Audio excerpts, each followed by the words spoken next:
Qadiriyah, tarekat ini didirikan oleh Syekh Abdul Qadir Al-Jilani tahun 470 sampai 561 Hijriah atau 1077 sampai 1166 Masehi, yang terkenal dengan sebutan Al-Gauts atau Qutba Al-Aulia atau Sultan Al-Aulia atau pemimpin para wali. Tarekat Qadiriyah menempati posisi yang penting dalam sejarah tasawuf di dunia Islam, karena ia tidak hanya pelopor lahirnya organisasi tarekat, tetapi juga sebagai cikal bakal munculnya berbagai cabang tarekat di dunia Islam. Kendati struktur organisasinya baru muncul beberapa dekade setelah kematian pendirinya, semasa hidup sang syaikh telah memberikan pengaruh yang amat besar pada pemikiran dan sikap umat Islam. Syekh Abdul Qadir lahir di desa Naif, kota Jilan, yaitu wilayah yang terletak 150 kilometer timur Laut Baghdad. Ibunya seorang yang saleh bernama Fatimah binti Abdullah Al-Samai Al-Husaini. Ketika melahirkan Syekh Abdul Qadir, ibunya berumur 60 tahun, usia yang tidak biasa untuk seorang wanita melahirkan anak. Ayahnya bernama Abu Saleh, yang jauh sebelum kelahirannya ia bermimpi bertemu dengan Nabi Muhammad SAW, yang diiringi oleh para sahabat, imam mujahidin dan wali. Nabi Muhammad berkata kepadanya, "Wahai Abu Saleh, Allah akan memberimu anak laki-laki yang kelak akan mendapatkan pangkat yang tinggi dalam kewalian, sebagaimana aku mendapat pangkat tertinggi dalam kenabian dan kerasulan." Ayahnya wafat saat usianya masih sangat belia, sehingga ia dibesarkan dan diasuh oleh kakeknya. Cerita-cerita supranatural seputar Syekh Abdul Qadir sangat beragam dan sulit untuk membedakan antara fakta sejarah dengan legenda fiktif. Hal tersebut dikarenakan sejarah dan ajarannya ditulis oleh para pengikut setianya beberapa puluh tahun setelah beliau wafat. Namun, yang tidak dapat dipungkiri adalah ketinggian ilmunya dan pengaruhnya yang besar di dunia tasawuf, bahkan dunia Islam sendiri.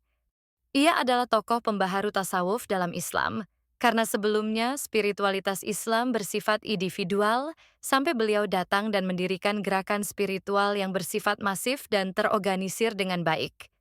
Adapun ide mistik dan religius Syekh Abdul Qadir Jailani yang termuat dalam karya-karyanya sebagai berikut.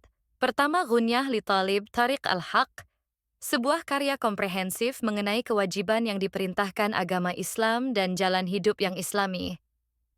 Kedua, Al-Fath Ar-Rabbani, sebuah rekaman dari 62 khutbahnya pada tahun 545 sampai 546 Hijriah atau 1150 sampai 1152 Masehi.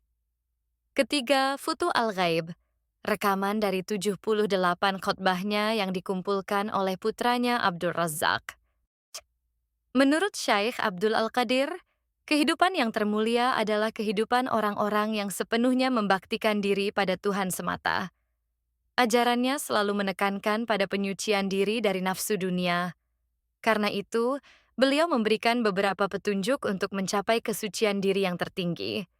Adapun beberapa ajaran tersebut adalah taubat, zuhud, tawakal, syukur, ridha, dan jujur. Sedangkan dari aspek praktisnya, salah satu praktek spiritual yang diadopsi dan ditekankan oleh tarekat ini adalah jikir. Dalam pelaksanaannya terdapat beberapa tingkatan jikir, yaitu jikir yang terdiri dari 1, 2, 3, atau 4 gerakan.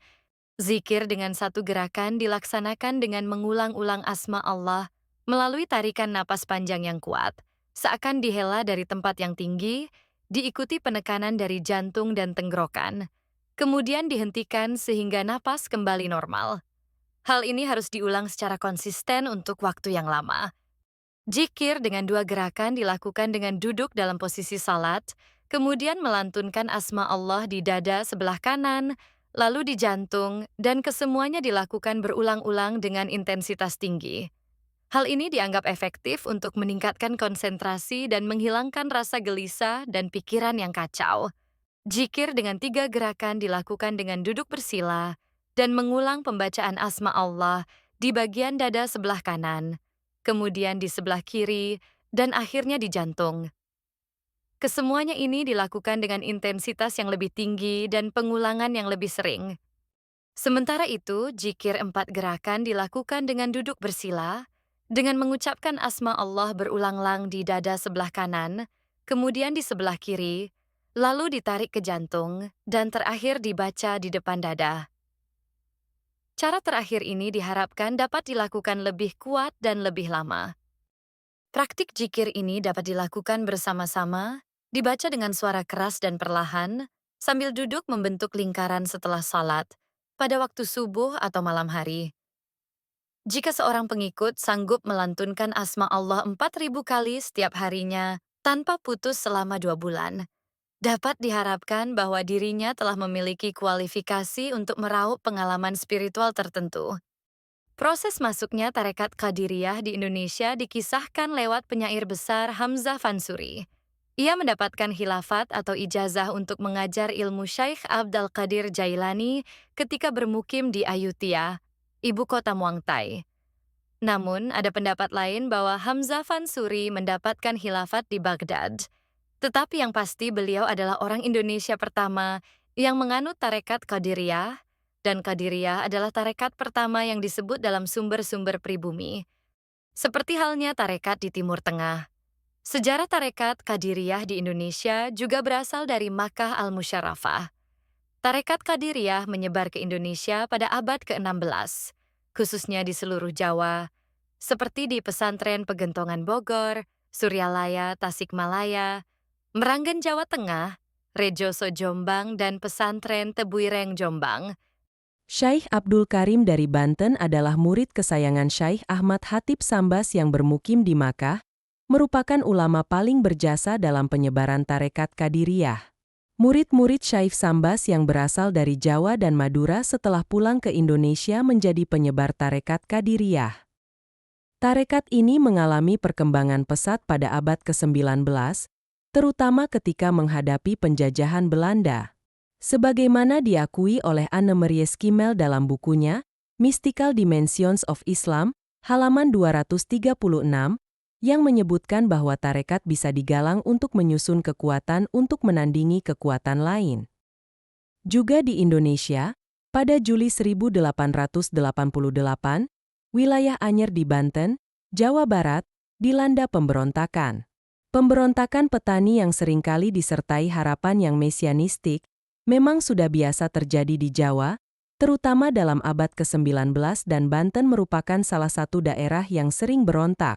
Tapi, pemberontakan kali ini benar-benar mengguncang Belanda, karena pemberontakan itu dipimpin oleh para ulama dan kiai. Dari hasil penyelidikan Belanda, Martin van Bruniesen menunjukkan mereka itu pengikut tarekat Qadiriyah. Syekh Abdul Karim bersama khalifahnya yaitu K.H. Marzuki, adalah pemimpin pemberontakan tersebut hingga Belanda kewalahan. Pada tahun 1891 pemberontakan yang sama terjadi di Praia Lombok Tengah Nusa Tenggara Barat dan pada tahun 1903, K.H. Hasan Mukmin dari Sidoarjo Jatim serta K.H. Hasan Tafsir dari Krapyak Yogyakarta juga melakukan pemberontakan yang sama. Sementara itu organisasi agama yang tidak bisa dilepaskan dari tarekat Qadiriyah adalah organisasi terbesar Islam, Nahdlatul Ulama, NU, yang berdiri di Surabaya pada tahun 1926. Bahkan tarekat yang dikenal sebagai Qadiriyah wa Naqsyabandiyah sudah menjadi organisasi resmi di Indonesia. Juga pada organisasi Islam Al-Washliyah dan lain-lainnya. Dalam kitab Miftahus Syudur yang ditulis K.H. Ahmad Shohibul Wafa Tajul Arifin atau Abah Anom, pimpinan Pondok Pesantren Suryalaya Tasikmalaya Jawa Barat, dalam silsilah tarekatnya menempati urutan ke-37, sampai merujuk pada Nabi Muhammad Shallallahu Alaihi Wasallam, Sayyidina Ali Ra. Syekh Abdul Qadir Al-Jilani dan Syekh Ahmad Khatib Sambas ke-34. Sama halnya dengan silsilah tarekat almarhum K.H. Mustain Romli, pengasuh Pondok Pesantren Rejoso Jombang Jawa Timur, yang menduduki urutan ke-41 dan Syekh Ahmad Khatib Sambas ke-35.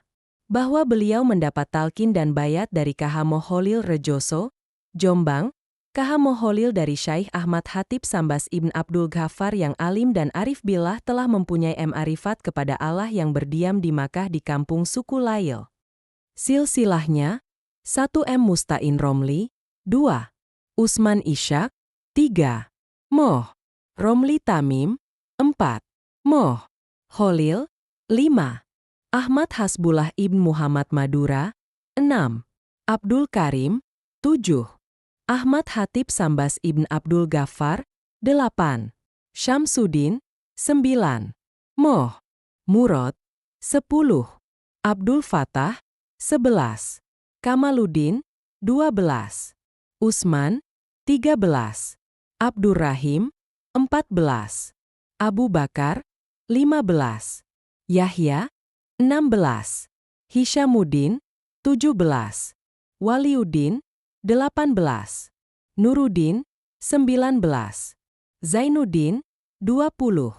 Syarafuddin, 21. Syamsuddin, 22.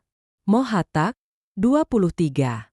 Syaikh Abdul Qadir Al-Jilani, 24. Ibu Said Al-Mubarak Al-Mahzumi, 25. Abu Hasan Ali Al-Hakari, 26.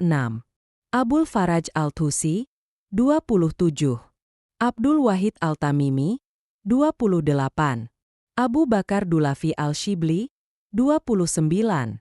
Abul Qasim Al-Junaid Al-Baghdadi, 30. Sari Al-Sakathi, 31. Maruf Al-Karhi, 32. Abul Hasan Ali Ibn Musa Al-Ridho, 33. Musa Al-Kadzim, 34. Jakfar Shodik, 35. Muhammad Al-Bakir, 36. Imam Zainul Abidin, 37. Sayyidina Hussein, 38. Sayyidina Ali Ibn Abi Talib, 39.